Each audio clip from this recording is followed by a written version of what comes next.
दोस्तों, मेरा नाम है कुमकुम बिनवाल। सबसे पहले आप सभी को गणतंत्र दिवस की ढेर सारी शुभकामनाएं।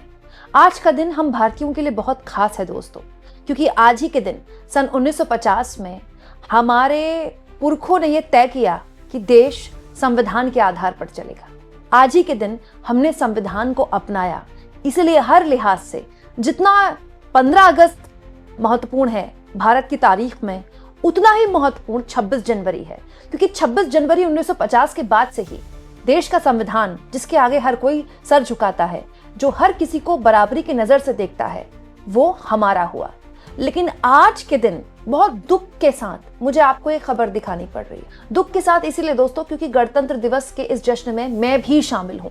मैं भी तमाम सवालों, तमाम दिक्कतों के साथ अपने देश से प्रेम करती हूं, अपने संविधान के आगे सर झुकाती हूं। इसीलिए मेरी जिम्मेदारी ज्यादा हो जाती है कि आज के दिन मैं आपके सामने वो खबरें रखूं जो आपके लिए समझनी और जाननी जरूरी है, क्योंकि ये खबर सीधे सीधे संवैधानिक अधिकारों और नागरिकों के साथ हो रही तमाम मुश्किलात से जुड़ा हुआ है। तो जब पूरा देश कर्तव्य पथ पर झांकियां देख रहा है, गणतंत्र दिवस मना रहा है, प्रधानमंत्री हो या देश के तमाम बड़े नेता गणतंत्र दिवस की दूसरों को शुभकामनाएं दे रहे हैं। आप जानते हैं, जिनकी वजह से हमें गणतंत्र मिला, जिनकी वजह से देश आजाद हुआ, उन महान विभूतियों के परिवार वाले परेशान हैं।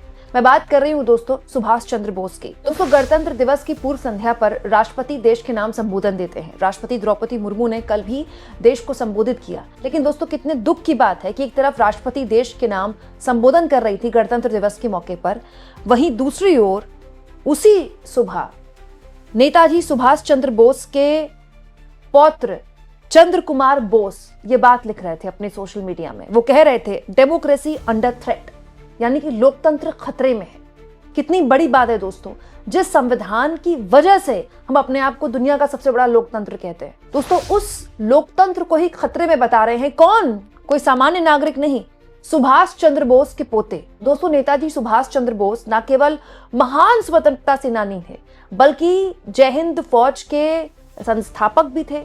और उन्हीं की वजह से, उनकी जैसे महान विभूतियों की वजह से आज आप और हम इस आजाद हवा में सांस ले पा रहे हैं और ये सवाल पूछने की हिम्मत कर पा रहे हैं। दोस्तों, आप जानते हैं, कुछ दिन पहले मैंने आपको एक खबर दिखाई थी। नेताजी सुभाष चंद्र बोस के जो पोते हैं चंद्र कुमार बोस, जो कि पश्चिम बंगाल में रहते हैं, उनको तक SIR का नोटिस मिल गया। आप यकीन कर सकते हैं, मतलब नेताजी सुभाष चंद्र बोस के पोते को भी अब अपनी नागरिकता साबित करने के लिए बोला जा रहा है। जब इस पूरे मामले में विवाद हुआ तो बकायदा नेताजी के पोते चंद्र कुमार बोस ने स्पष्टीकरण भी जारी करते हुए कहा था, ना तो मैंने कोई गलती की, ना ही 2002 के लिंक कॉलम को बिना किसी कारण के खाली छोड़ा। 2002 SIR की EC द्वारा दी गई लिस्ट में इन्विटेशन फॉर्म भरते समय मेरा नाम नहीं था, इसलिए मुझे इसे खाली छोड़ने के लिए कहा गया था। बाद में इन्विटेशन फॉर्म जमा करने के बाद मेरा नाम 2002 SIR की दूसरी लिस्ट में मिला। मैंने इस जानकारी को अपडेट करने का अनुरोध किया, लेकिन जाहिर है ये संभव नहीं था। इन्विटेशन फॉर्म को अपडेट करने से पहले पूरी तरह से भ्रम की स्थिति से बचा जा सकता था। कर्मचारियों को सही ट्रेनिंग दिए बिना जल्दबाजी में बनाया गया ये खराब सिस्टम तबाही मचा रहा है। वैसे भी मुझे इस बात से कोई दिक्कत नहीं कि मुझे सुनवाई के लिए बुलाया गया, लेकिन मुझे ये देखकर दिक्कत हो रही है कि बुजुर्ग वोटर लाइन में खड़े होकर बीमार पड़ रहे हैं। एक कुशल सिस्टम वोटरों को इस तरह की असुविधा से बचा सकता था। उम्मीद है कि अगली बार जब SIR होगा तो इसे और अधिक प्रोफेशनल तरीके से किया जाएगा। जय हिंद। दोस्तों, आज देश नेताजी सुभाष चंद्र बोस, पंडित नेहरू, गांधी जी, सरदार वल्लभ भाई पटेल, मौलाना अबुल कलाम आजाद और सबसे महत्वपूर्ण बाबा साहब भीमराव अंबेडकर को याद कर रहा है, क्योंकि इन्हीं की वजह से आज हम इस गणतंत्र दिवस को मना पा रहे हैं। लेकिन उनके परिवार के सदस्य गणतंत्र दिवस के एक दिन पहले कह रहे हैं लोकतंत्र खतरे में है। वो ये बता रहे हैं कि उनको कोई अलग से लग्जरी नहीं चाहिए, लेकिन उनको दुख होता है देखकर कि एक वोटर को कैसे अपना वोट बचाने के लिए लाइनों में लगना पड़ रहा है। और ये कोई पहली बार नहीं है दोस्तों। अमर्त्य सेन, 90 साल के अमर्त्य सेन, नोबेल पुरस्कार विजेता भारत के नागरिक अमर्त्य सेन, उन तक को SIR का नोटिस भेज दिया गया। जब विवाद हुआ तो चुनाव आयोग ने यह कहकर पलटी मार ली कि तो टाइपो एरर है, अमर्त्य सेन के घर जाकर खुद ही इसको ठीक कर दिया जाएगा। दोस्तों, अमर्त्य सेन पर तो खबर बन गई, तो उनके घर जाकर उसको ठीक करने की बात चुनाव आयोग ने कर दी।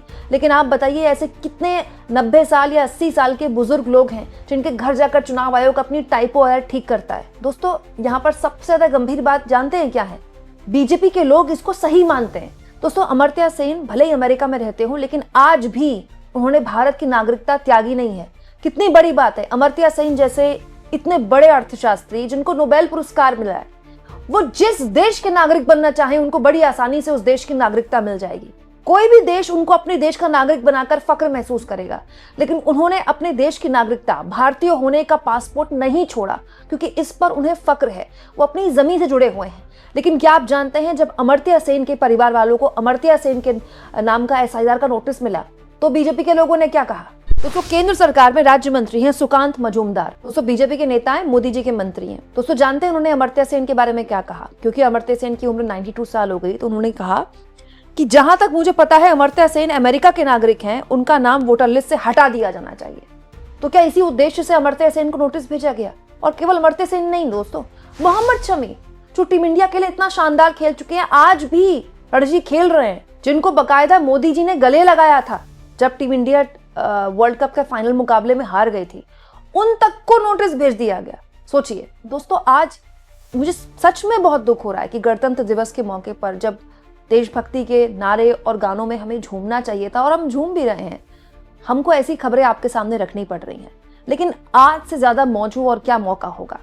मैं किसी भी तरह से इस तरह की खबरें बताकर आपको नेगेटिव नहीं करना चाहती, लेकिन इस तरह की खबरें बताकर मैं आपको जागरूक करना चाहती हूँ, ताकि आपको पता हो कि गणतंत्र दिवस के मौके पर हम जश्न तो मनाएं, लेकिन उसके बीच जो चिंताएं हैं, जो सवाल हैं, उनको भूले ना।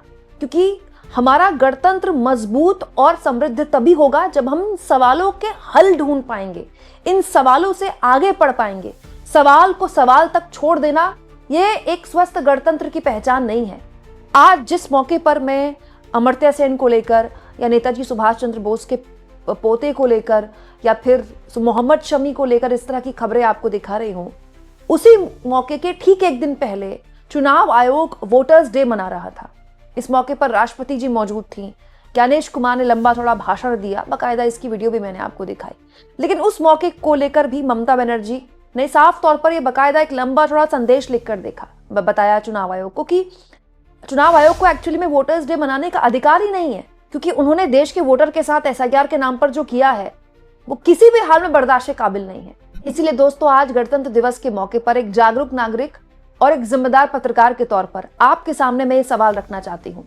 आप बताइए, आप इन सवालों के हल की तरफ बढ़ना चाहेंगे, या फिर इन सवालों पर बस मिट्टी डालकर इसको आगे छोड़ना चाहेंगे? क्योंकि दोस्तों, गणतंत्र आपसे और मुझसे है, देश के नागरिकों से है। आप इस मुद्दे पर क्या सोचते हैं? कमेंट बॉक्स में जरूर लिखें। और एक बार फिर से आप सभी को गणतंत्र दिवस की ढेर सारी शुभकामनाएं।